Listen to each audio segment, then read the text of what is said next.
Welcome to, sorry about that, but welcome to Achilles Hypnosis. Hopefully you're getting on here pretty quick, and go into the chat and tell me where you're from and what you want to do with this. But today, again, we're going to get into the video is about fences. As you can see behind me right here, I have a steel fence here, really nice and secure, just as a how would you say it, an illustration or a prop for what I'm going to be teaching today. And what I am teaching today is mental blocks, in a sense, because if you look at a block, it's going to block you from something moving forward. But let's think about mental blocks more as fences, and fences in a sense can keep people in or out.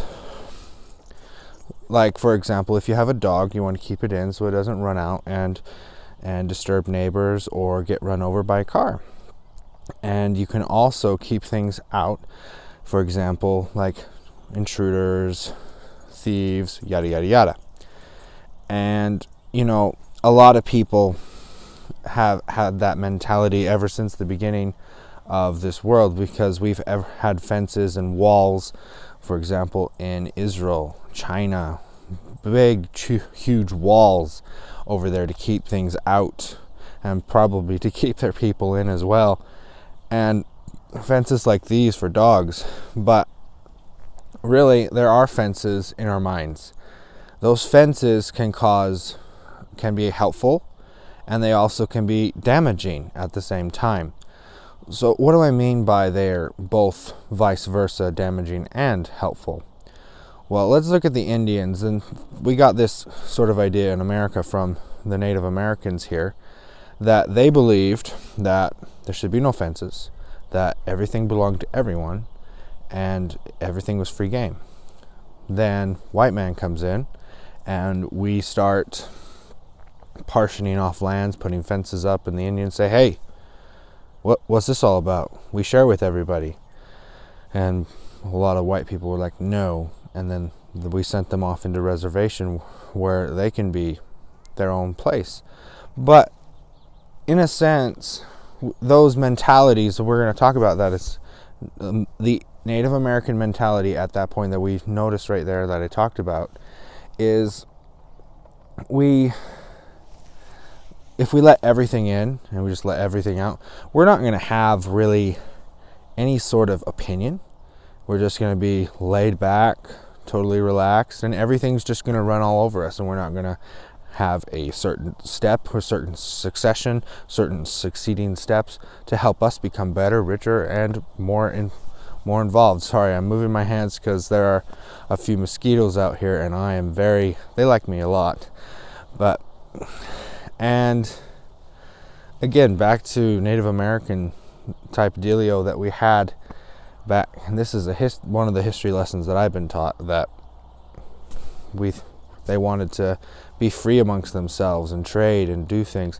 And you can't really be free and have your own opinions and your own mentalities and be yourself. You have to fence things off so people don't run you over, if that makes sense. So now let's look at the white man dealio with the fences. The fence was to keep things out and put things in.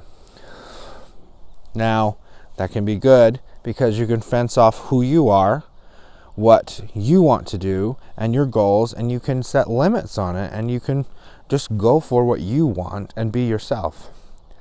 And everything on the outside can just fade away. The bad thing about fences is that when we try and keep things in to keep them safe or to provide security for ourselves, we push things out that we should have in. So it's like a filter. The fence is a filter in a sense, that we block things from coming in and we block things from going out. And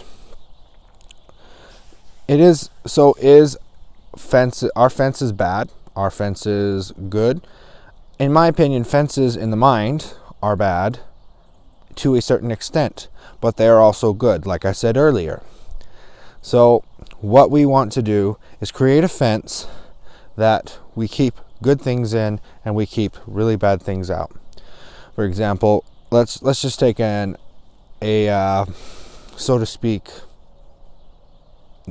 unknown client, or an illustration in a sense.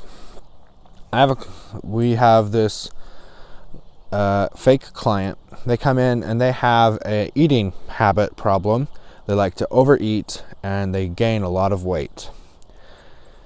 Okay, so we sit down with the client as a hypnotist and we ask them consciously, what do you think the issue is? And they say, well, I think it's me just not wanting to, just sitting in front of the fridge and not finding anything to do because I'm bored. Okay, that's a good thing. That's a good thing to know, that you're bored when you're in front of the fridge. And maybe that's the issue. But seldom have I found out, seldom is the issue known consciously. The true issue is in the subconscious. So as a hypnotist, I use the tool of hypnosis to bring upon hypnoanalysis in a sense. It's not psychoanalysis. It is in Dave Ellman's book, Hypnoanalysis. And I can put that in the links later on in the replay, because I don't have it now, because on mobile they only allow you to do certain things. But yeah, in Dave Ellman's book he uses the term hypnoanalysis. We just call this a regression, more or less. We regress back to what the original issue was. We have you feel all the feelings that you have when you're eating, or feeling that you need to eat, and you take upon those feelings and we put you in the state even worse than what it was. Yes, you can handle worse than what you're dealing with right now. Okay? The first time is usually the worst, and how you feel or how you felt or how you interpret what you felt.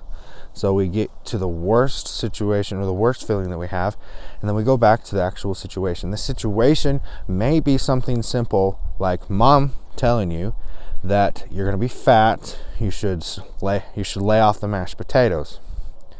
Or your grandma saying, don't waste food because I didn't have food when I was your age. Or it could be even nothing related to food at all. It could be something so insignificant that it could be, pick up your toy because I didn't have toys when I was a kid. So there was a scarcity idea there. And hi, little guy. And I got my dog right here behind me. You can't see him, but here, I'll show you. Just as a fun little note here.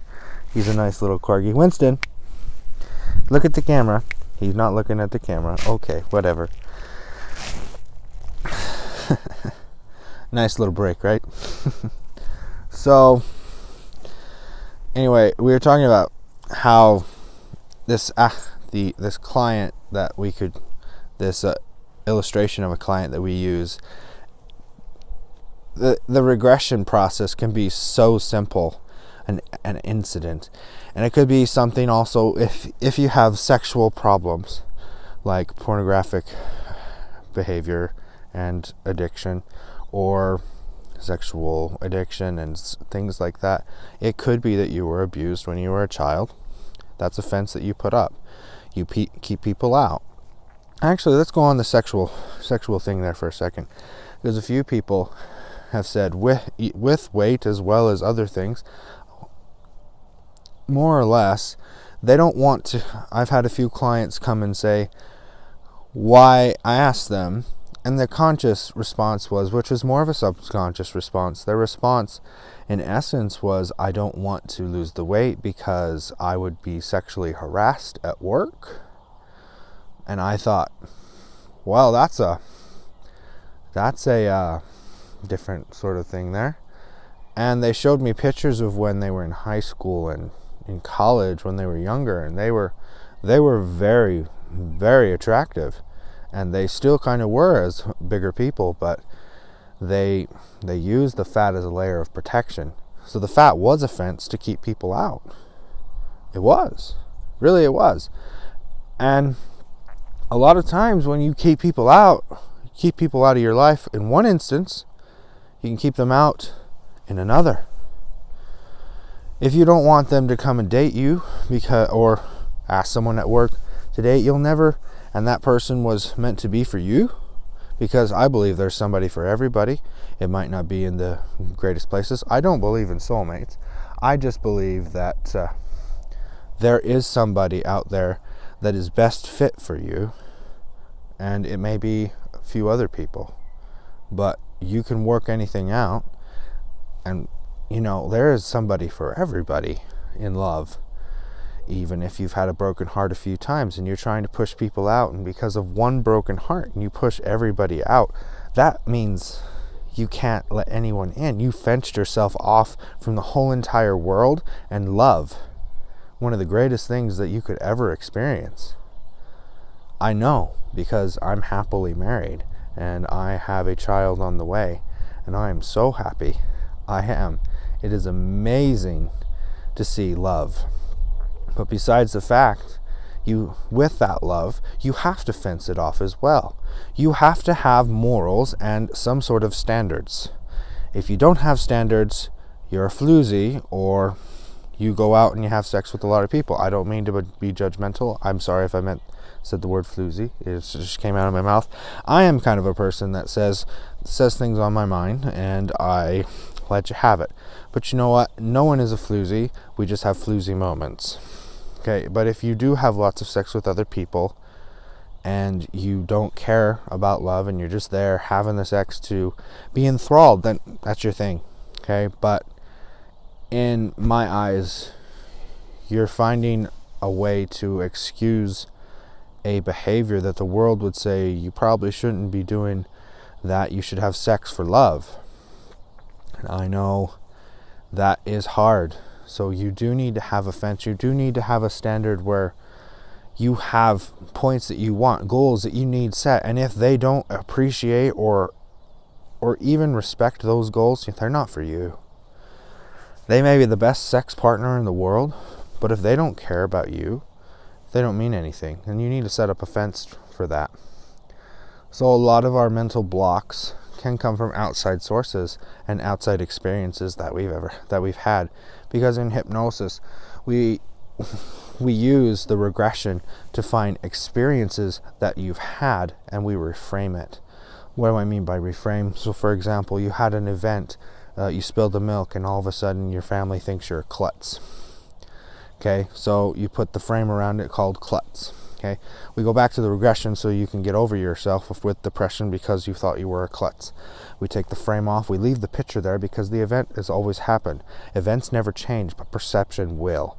So we take the perception of what you did have, we take that frame off, and we reframe it with happiness, or I'm just a kid. Okay, I'm a kid.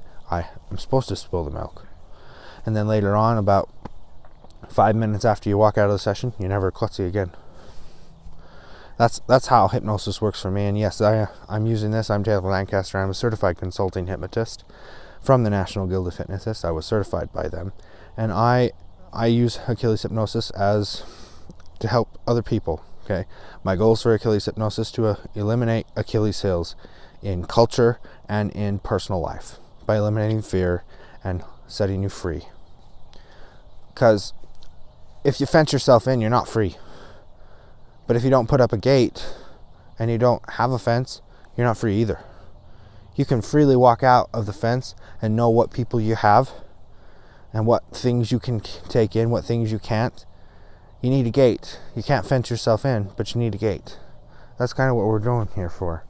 Like, we need to allow things in. There's a filter. You have a filter. And things you don't like, keep them out. Things you do like, put them in. Try new things. Open that gate a little bit every little time. But if they hurt you, or you don't like them, out of the fence, out of the yard, altogether. Okay? I hope this information has been good for you, and I hope that you can use this as a opportunity to put up fences that are correct for yourself, and remove fences if necessary, and put up gates so that you can open and let things in every once in a while and try things. And if they don't work out, get them out. Okay, just get them out. because fences are there to protect us, and fences are there to help us grow.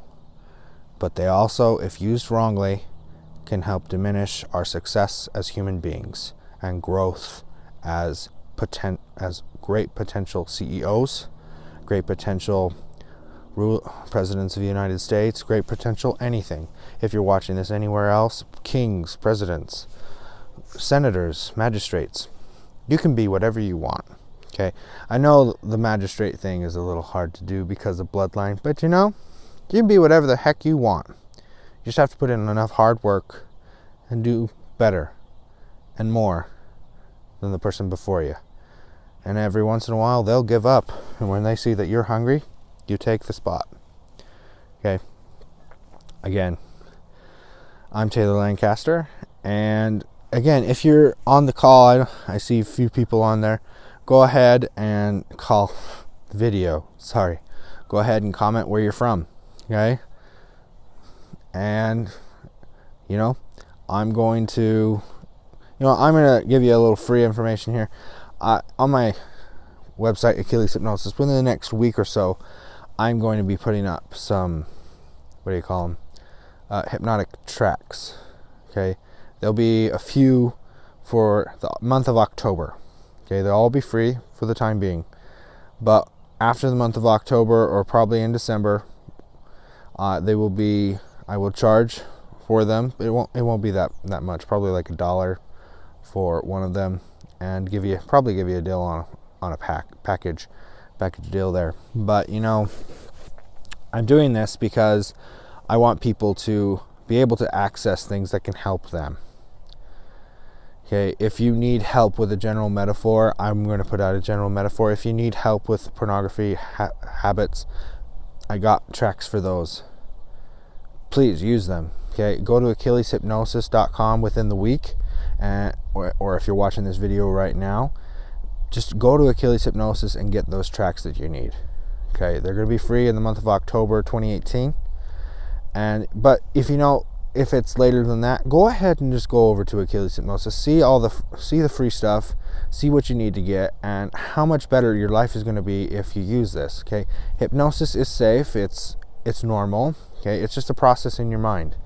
Hypnosis in the media has been said that it's mind control. It is not mind control unless you're using it for yourself. It's mind control for one person, you. It's not mind control for a hypnotist, because I cannot give you suggestions or tell you to do something that you wouldn't do morally. Okay, but you can tell yourself you want to do something and you can do it. You hypnotize yourself, really, in essence. So I'm going to close out this video. So go ahead and visit AchillesHypnosis.com, and I'm also going to put up a link there for the book that I mentioned, was Dave Ellman's hypnotherapy book. Okay, hypnoanalysis, that term. It is a great book to read. Okay, so go ahead, look at the links, read the description below, go to Achilles Hypnosis, learn all you can, and if you need to, go ahead, search other hypnosis people on YouTube. I'm not afraid of you doing that, because you need the help. Do what you need. Okay, I'm here to help. Give me a phone call. My number is 435-999-4844. Okay, also my email, achilleshypnosis@gmail.com. And any other way that I can help you eliminate your fears and get your life back where you want it to be, don't be afraid to ask. Okay, I'm here for you. I'm Taylor Lancaster from Achilles Hypnosis, Certified Consulting Hypnotist, and I will see you soon.